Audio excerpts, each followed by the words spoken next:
तो सिंपली बात आती है बेटा कि how the scrotum maintain its body temperature either by contracting the muscles and move towards the abdomen, है ना, ड्यूरिंग द विंटर सीजन, और how it get relaxes its muscle to move away from the abdomen during the summer season and maintains its temperature 1 to 3 degree lesser than the body temperature. अब हम लोग बात कर रहे थे क्रिप्टोचाइडिज्म। ये terminology use की जाती है व्हेन द टेस्टिस जो होती है fail to descend into the scrotum. तो मैंने ये बात कही कि इसको क्रिप्टोचाइडिज्म क्यों कहा जाता है और क्या सिम्टम्स होते हैं the person whose testes are not descend in the scrotum। अगर स्क्रॉटम में टेस्टिस डिसेंड नहीं हुई तो क्या सिम्टम्स आएंगे? तो बेटा उसके अंदर सेकेंडरी सेक्सुअल कैरेक्टरिस्टिक डेवलप नहीं होते। क्यों सेकेंडरी सेक्सुअल कैरेक्टरिस्टिक डेवलप नहीं होते? क्योंकि टेस्टिस को मैच्योर होने के लिए और हार्मोन सिंथेसाइज करने के लिए और गैमेटोजेनेसिस के लिए आपको पता है कि 1 to 3 डिग्री टेम्परेचर लेसर की जरूरत होती है। और जब टेस्टिस एब्डोमेन में होगी तो ना तो उसमें स्पर्मेटोजेनेसिस होगा बेटा, ना उसमें मेल सेक्स हार्मोन बनेंगे, तो automatically the person will show और विल कंसीडर एज क्रिप्टोचाइडिज्म। तो ये होता है when the testis fail to descend in the scrotum, then this condition is called as cryptochytis। okay, now we come on to the, ये तो हो गया बेटा स्क्रॉटल का। अब हम आते हैं कि structure of the male reproductive system. Upon start करते हैं बेटा। in the male reproductive system we start from the scrotum। ठीक है, जो स्क्रॉटम जो होता है that is extra abdominal in nature, जहां पर टेस्टिस प्रेजेंट होती हैं। और testis a pair of testis, एक टेस्टी इधर है दूसरी इसके पीछे है, इसलिए अपन सिंगल बनाते हैं। और मैं जो बना रही हूँ वो लेटरल व्यू बना रही हूँ, फ्रंट व्यू नहीं बना रही हूँ मैं, लेटरल व्यू। अगर ऐसे साइड से देखा जाए तो जो व्यू आता है वो बना रही हूँ। तो ये इसके अंदर, इसका डिटेल मैं बाद में ड्रॉ करूंगी। तो ultimately this vast deferens comes out from the scrotum and reaches to the abdomen। वापस से ये abdomen में चली जाती है। तो this portion is the abdomen। ये abdomen में गई बेटा, abdomen में जाके it moves around the urinary bladder। urinary bladder के around ये move करेगी।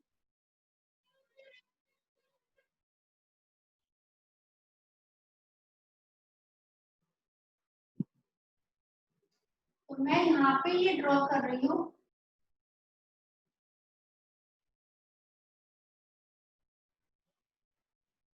मैम स्क्रीन थोड़ी ऊपर कर लो।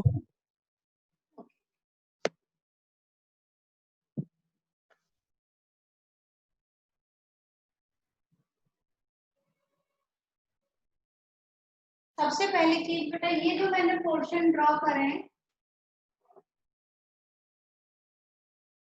these are the ureter।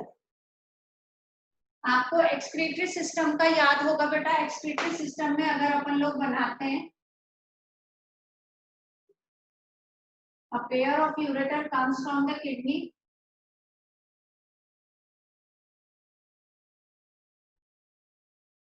ये वाला डायग्राम आपको याद होगा बेटा, है ना। तो मैंने जो ये पार्ट बना रही हूँ ये वाला पार्ट है, और ये दोनों जो यूरेटर बनाए हैं वो दीज पार्ट। ओके, तो ये तो हो गया ureter and this is the urinary bladder.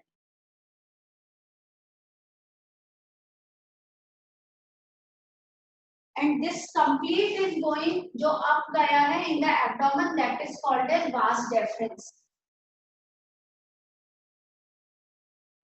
vas deferens urinary bladder के पीछे से होता हुआ, जैसे ये यूरिनरी ब्लैडर है तो यहाँ से ये होते हुए इस साइड से आते, तो ये it moves from here and ultimately यहाँ पे आके बेटा it get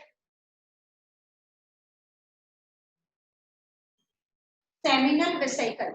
a pair of seminal vesicle present होता है, लेकिन क्योंकि हम लेटरल व्यू बना रहे हैं इसलिए हमें एक ही दिखाई देगा। Seminal vesicle is a paired gland. Okay, ये याद रखना। Bulbourethral gland is also a paired gland, बताऊंगी। तो ये हो गई बेटा सेमिनल वेसिकल।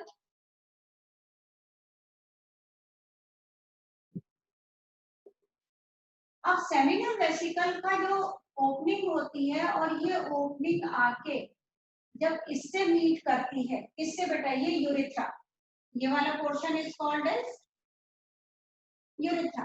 तो जब यूरेथ्रा से मीट करती है तो इतना पोर्शन, ओनली दिस मच, ये याद रखना, only this much portion from here till here, this portion is called as ejaculatory duct. बच्चों को क्योंकि कंफ्यूजन हो जाता है नाम से, उनको लगता है कि जो डक्ट पेनिस में प्रेजेंट होती है उसको इजैक्यूलेटरी डक्ट कहते हैं क्योंकि वो इजैक्यूलेट कर रही है। नहीं बच्चा, एक्चुअली सेमिनल वेसिकल से पहले, अगर मैं ये कहूँ कि ये सेमिनल वेसिकल से पहले की डक्ट क्या नाम है, तो ये complete duct is the vas deferens. यहाँ से सेमिनल वेसिकल, वेसिकल ने अपनी ओपनिंग करी, ओपनिंग करने के बाद अब इसको वास डेफरेंस नहीं कहेंगे, अब इसको कहेंगे इजैक्यूलेटरी डक्ट। और ये इजैक्यूलेटरी डक्ट अल्टीमेटली यूरेथ्रा से मीट करती है और यूरेथ्रा से मीट करके बनाएगी एक कॉमन यूरिनोजेनाइटल डक्ट। ठीक है, क्या बनाएगी? Common urinogenital duct. तो ये जब कॉमन यूरिनोजेनाइटल डक्ट बनाएगी तो यहाँ पे just before the opening again a pair of gland is present and that is called as bulbourethral gland, and one more gland is also present, and this gland is present over here which is surrounding the urethra। जैसे suppose ये urethra है और ये gland है, ये इसको surround कर रही है चारों तरफ से।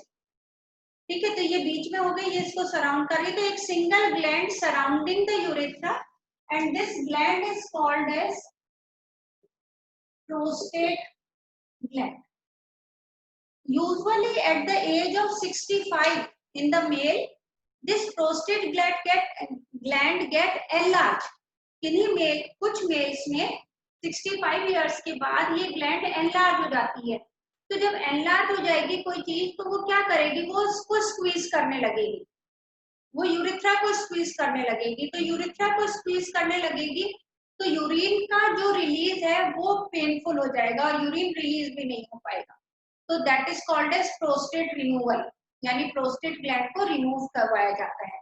तो खैर वो हम बाद में करेंगे, लेकिन ये याद रखना, seminal vesicle and bulbourethral gland both are paired but the prostate gland is single. ठीक है, प्रोस्टेट ग्लैंड कैसी है बेटा? सिंगल है, और ये seminal vesicle and bulbourethral gland are paired.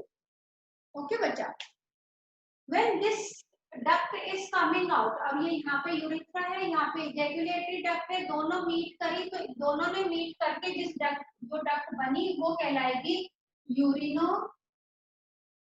Genital duct. इसको यूरिनोजेनाइटल डक्ट इसलिए कहा जाता है because this duct will carry both urine as well as the semen. Urine भी यही कैरी कर रहा है और सीमन भी यही कैरी कर रहा है, that's why it is called as urinogenital duct. After that when it comes out from the abdomen, ये वाला पोर्शन मैंने क्या बना रखा है बेटा? एब्डोमेन। जब एब्डोमेन से बाहर आती है तो this duct is covered by a accessory organ and that is called as penis. तो ये जो ऑर्गन है that is called as penis.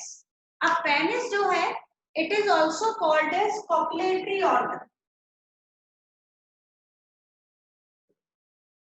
इसको क्या कहा जाता है बेटा? Copulatory organ. कॉपुलेटरी ऑर्गन मतलब होता है the organ which is responsible for mating, यानी कि responsible for transfer the sperm into the female reproductive tract. यानी ये कॉपुलेटरी ऑर्गन जो है ये सीमन को फीमेल के रिप्रोडक्टिव ऑर्गन यानी कि वेजाइना के अंदर इंट्रोड्यूस करवाने के लिए होता है, that's why it is called as copulatory organ. Now penis along with the scrotum, scrotum और पेनिस दोनों को मिला के अगर हम एक वर्ड यूज करते हैं तो वो वर्ड यूज होता है external genitalia. What it is called as external genitalia. So external genitalia means the penis along with the scrotum form the external genitalia. So this is about the male reproductive system. ये बेटा किसका हो गया? Male reproductive system का structure हो गया जिसमें pair of testes is present in the scrotum. Then the सबसे पहले retitestis. Retitestis leads to vas efferentia. Vas efferentia leads to epididymis. Epididymis ये वाला portion जो testis को cover करता है, this portion is called as epididymis. Epididymis opens into the vas deferens. Now the vas deferens moves upward and goes inside the abdomen. और abdomen में जाके it meets पहले यूरिनरी ब्लैडर को surround करता हुआ आता है and meet with the seminal vesicle. From the seminal vesicle it is called as ejaculatory duct and the ejaculatory duct where it meets with the urethra it forms a common urinogenital duct. 3 glands are there. Out of these 3 glands, 2 are in pair and 1 is single. Seminal vesicle is present in pair. Bulbourethral gland is present in pair, while the prostate gland is single.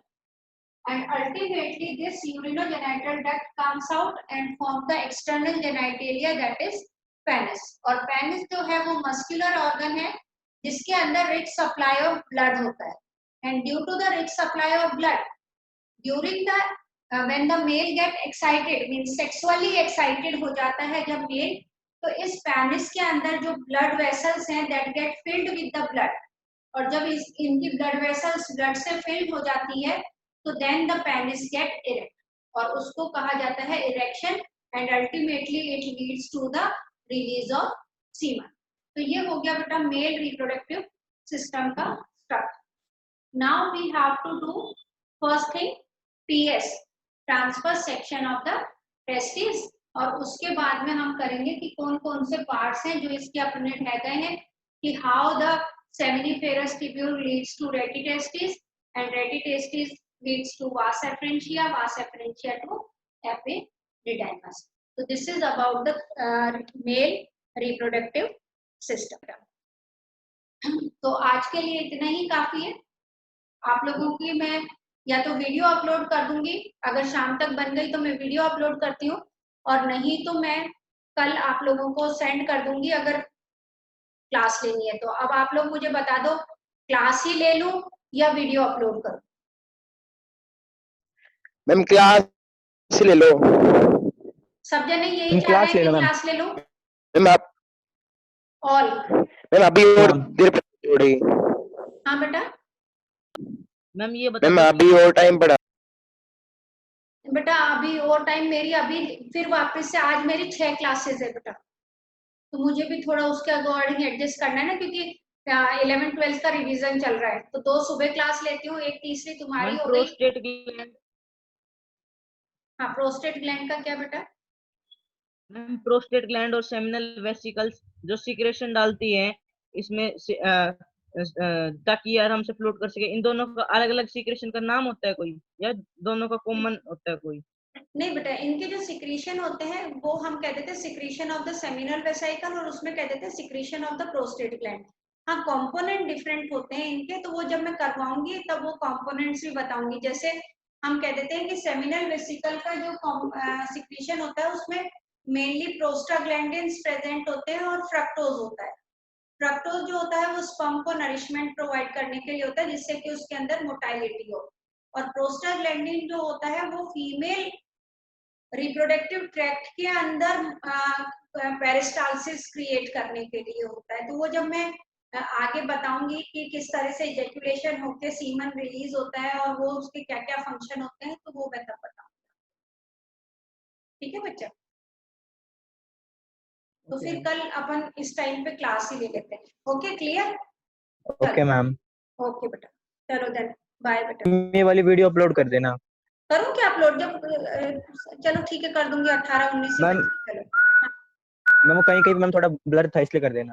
ठीक है कर दूंगी। Okay ये सीटी कौन बजा रहा है? ये आकाश को बहुत सीटी बजानी आ रही है।